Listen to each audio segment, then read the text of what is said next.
All right, well, this did start as a hot end replacement video. However, excuse me, one of my heads on this bolt here stripped. I tried to clean it out as best I could with the, because I can't heat this, as the thermistor failed. And for those of you who have been asking recently, these two little wires are what control your temperature. This is the heating element, and you can tell because it's larger gauge for more current to heat this up. This tells it what the temperature is. So if you're getting a not heating or abnormal heating or something like that, check these wires first. Then these, check them all. But it's probably these ones. And actually this one was not registering heat and didn't feel warm, so I think the heating element went out in it. In a lot of other situations, it just says that it's not heating at the right rate or abnormal, but it doesn't, but it's hotter than heck. So in that situation, it would be the thermistor.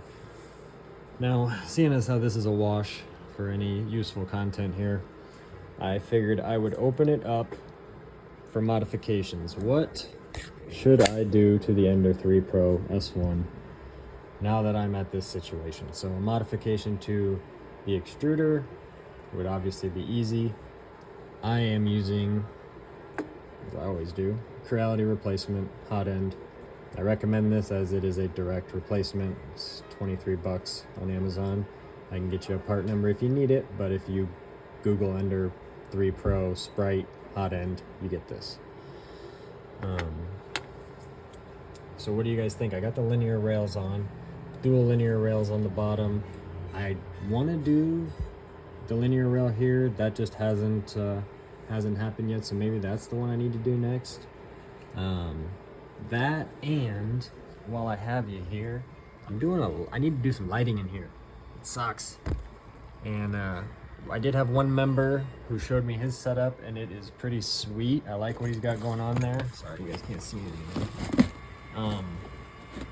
So what are you guys doing for lights? I already printed off these brackets here, and they're supposed to hold a light like this, and I can't believe that Creality didn't just put this on everything with how nice it is, but I don't know what LED light actually fits in those brackets.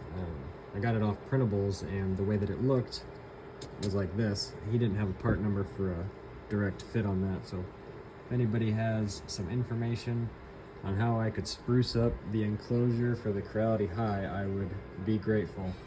And any modifications for the Ender 3 Pro S1, I'd like to hear that too.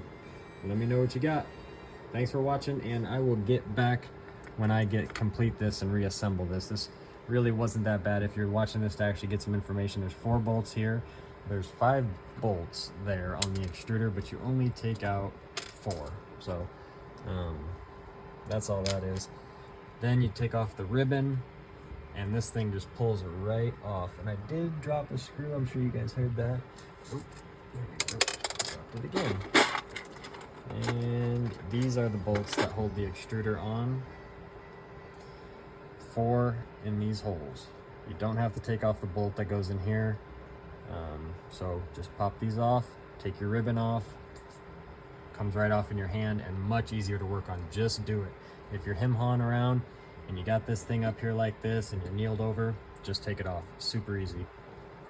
And then these two bolts, and that heater block slides out. So it's much easier to do it in your hand. Let me know what you guys think. Thanks for watching.